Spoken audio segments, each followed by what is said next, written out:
and welcome to my new vlog. Today we're traveling from Toronto to Niagara Falls and back to Toronto Pearson's airport, where we'll be traveling to the UK on British Airways in business class. But first off, let's get us going towards Niagara Falls. If you're new to my vlogs, I'm Chris. I travel a lot. I travel with my wife. And we started vlogging our trips just to keep these memories alive on video, and hopefully one day when we're old or older we can look back at these videos and see all the amazing places which we have visited. The drive from Toronto Airport towards Niagara Falls, and then I'm talking about the Canadian side of the Niagara Falls and sort of the center, which is near the falls, is about an hour and a half. We are staying for 2 nights in the Hilton at Niagara Falls. You can see it there in the distance. It's a very tall building. I didn't really film in the hotel because as we arrived we had some real issues with the room. The air conditioning was leaking, and that was getting underneath the carpet, and the smell in the room was really horrible. We had to change rooms. And after that, we just settled down and did enjoy the views from our room of the falls, which were really spectacular. But it took a while for us to settle in. Don't come here if you want to just connect to nature. It is a massive tourist trap on both sides of the river. At night they light up the falls, and then a big fireworks show will start. It is a very touristy place, but still worth it. It's beautiful to see the falls up close.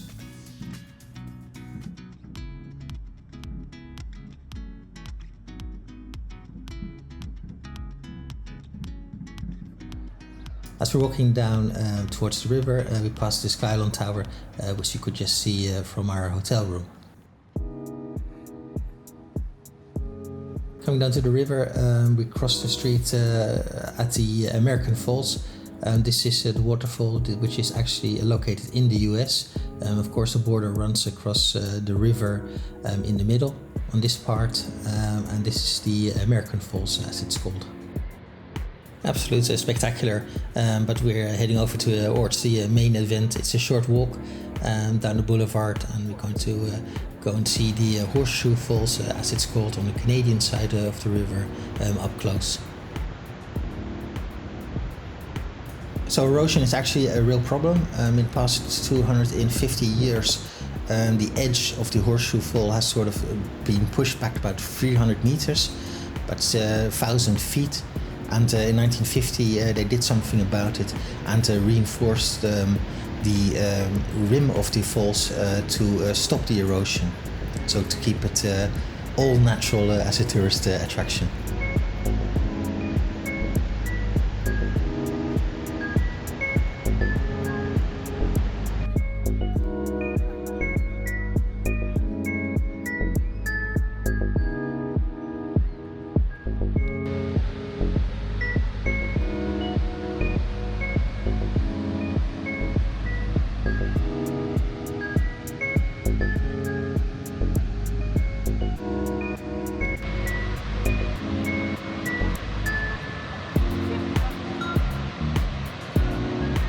We stood at least 15 minutes there watching the waterfall over the edge of the waterfall. It was really mesmerizing. The skies opened up and we had to flee inside. There are several restaurants there, and we went for the Table Rock Bistro. We had a lovely charcuterie board with some nice cocktails, and also a lovely server helped us, which was really a very kind person. She even gave us some little gifts as we departed after the bill was settled, which was very nice.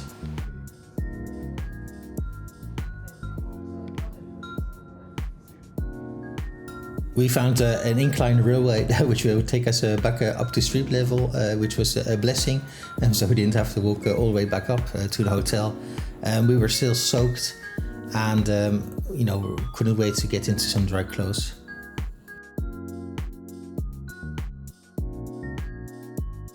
More fireworks outside of our hotel room. We had an early night. We're going to travel back tomorrow, and we're planning to visit the falls once again and maybe do a little bit of shopping.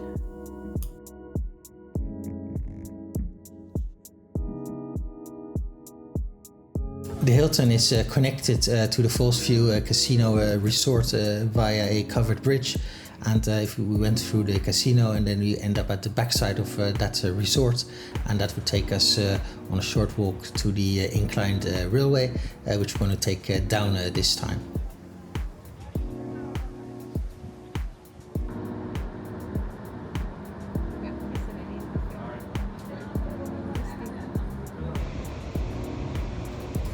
So here we are, day 2, still mesmerized by the water. You know, it's just beautiful. It was a much nicer day now, nice and sunny and warm. So again, we stood there for quite a bit before going back up.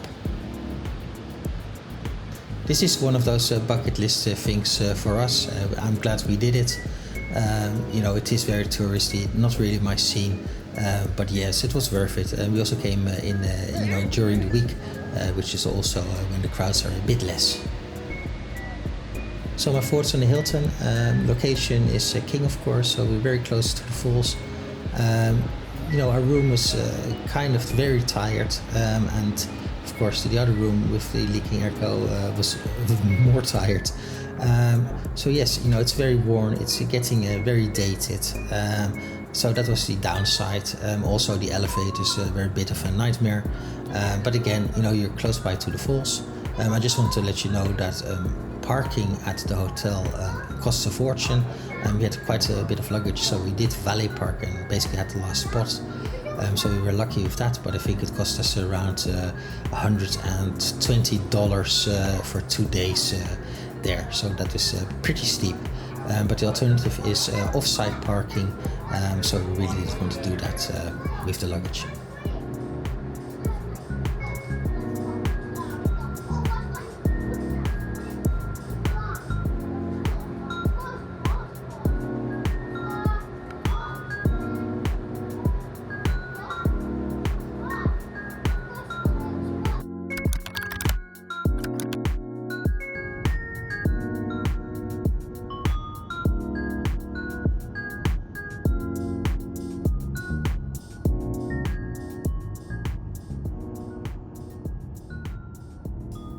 We left Niagara Falls on time. It's a 1.5 hour back to Toronto Pearson Airport. But like, you know, especially with intercontinental flights, you know, be there nice and early. Make sure that nothing goes wrong on the way to the airport.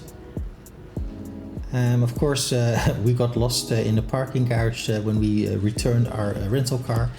We missed this little sign, and then we're just walking around for about 15 minutes, but in the end we found it.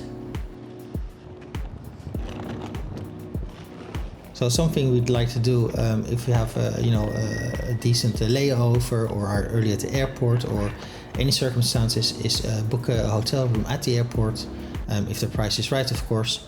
And there we can you know, repack our bags, have a shower, a nap or whatever is handy. So it's a nice place to have instead of having to hang around an airport or a lounge for, you know, 4 or 5 hours. And this is something we've done today. We've booked a room at the Sheraton here at the airport, and within walking distance of the terminal. So we're going to head there now.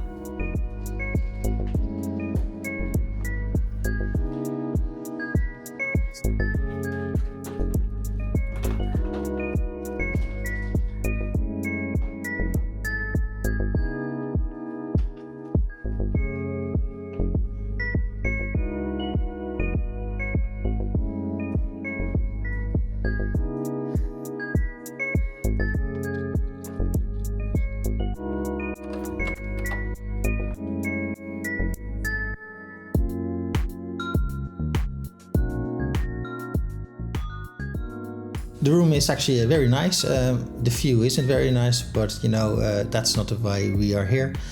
We have ordered some room service, going to have a nap and then shower and then head towards check-in.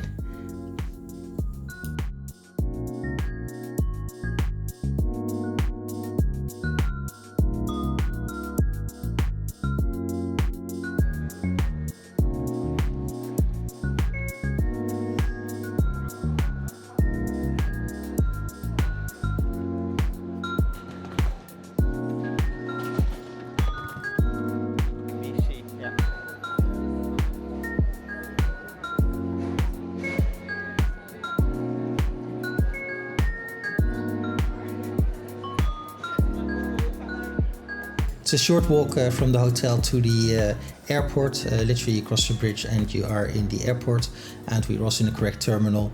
So we checked in, which went very fast, then headed towards security, which was totally empty. So it was our lucky day, I think. So now we're going to head out and find the lounge. We're flying with British Airways, and we've currently now got a gold status, so we can use the first lounge here at the airport.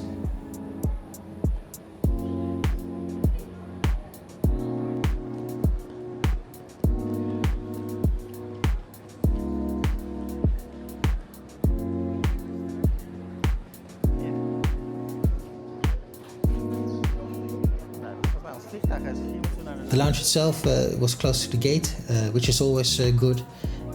We had to take an elevator up one floor to the lounge entrance.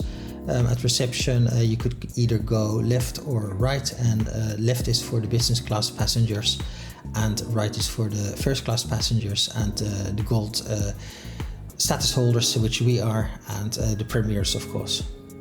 The lounge itself is quite small. You have a small buffet, drinks were on order, and there's a small menu of meals which you could have pre-flight here in the lounge itself. That we did. My wife had a small meal. I skipped it because I wasn't feeling 100% at this point.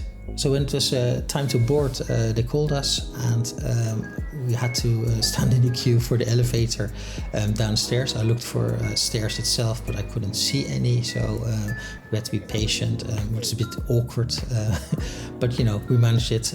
Downstairs we were straight into the queue and straight on board. And I did manage to take some shots of the airplane itself today.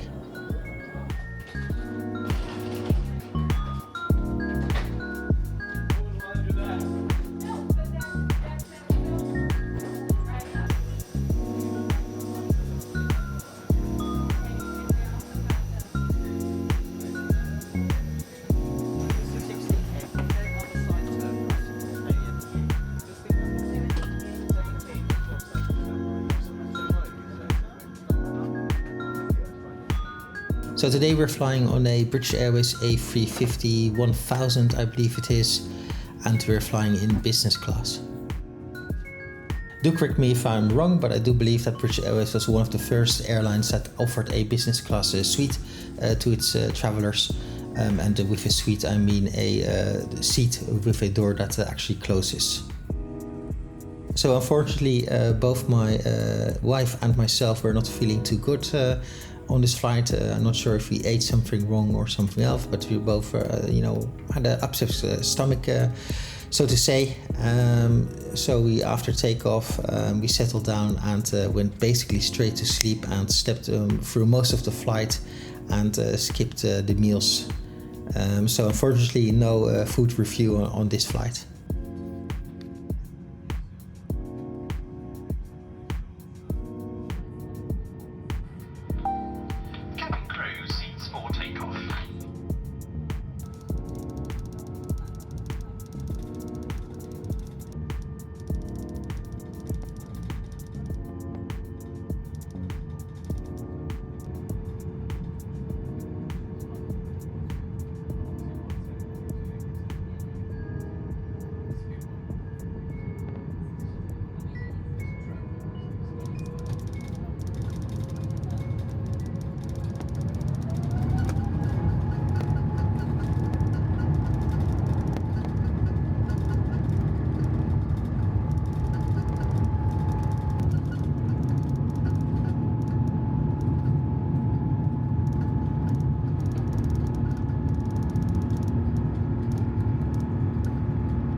Flight. Therefore, if you do want to maximise your rest, we strongly recommend you lower your window blind at the earliest of opportunities.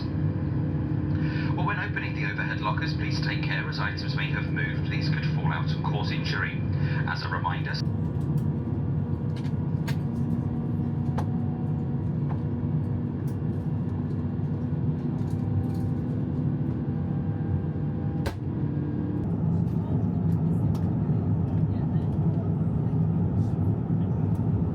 So normally I'm a pretty bad sleeper in a plane.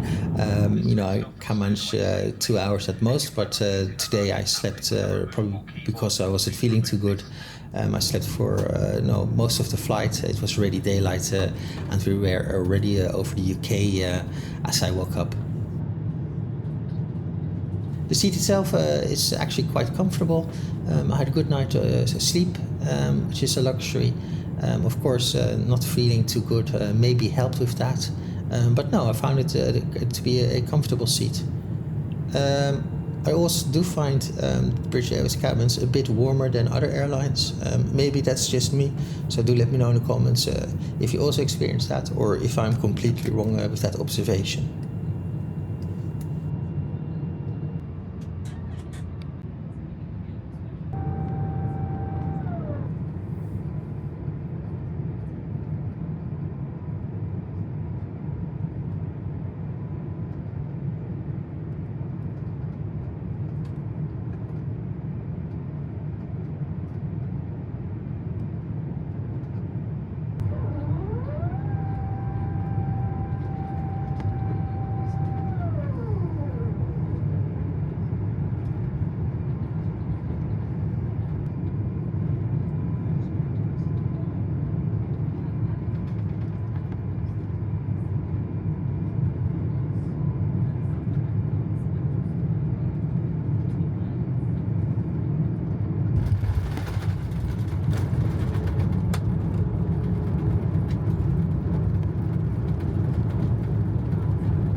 Warm welcome to London's Heathrow Terminal 5.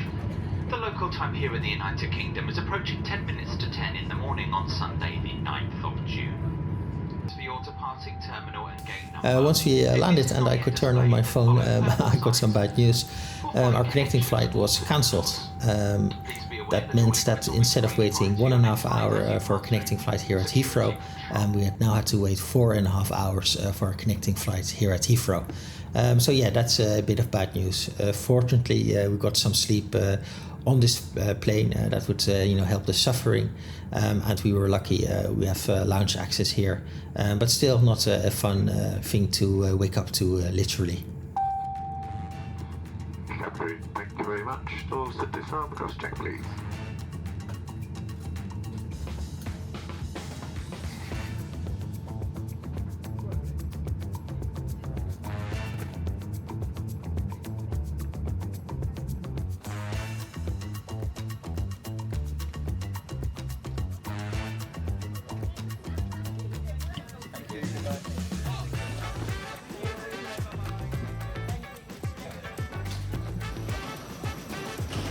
All in all, a good flight, although I can't really comment too much on it as I slept through most of the flight. But that's a good thing, really, especially for me because I'm such a bad plane sleeper. I get really bored very quickly.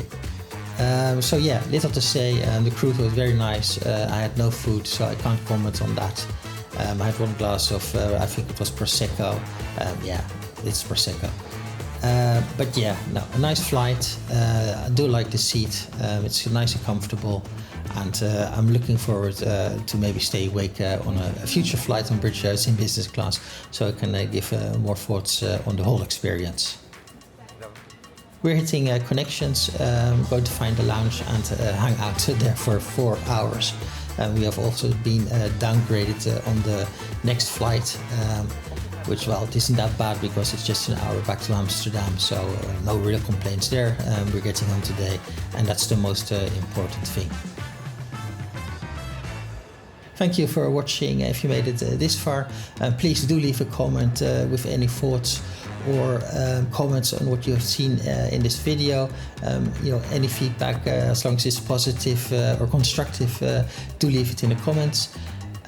Do like if you like the video. Do subscribe if you like the video and haven't subscribed yet. Do share if you think you know somebody that might also find this video interesting. And thank you for watching, and we'll see you in the next vlog. Bye bye.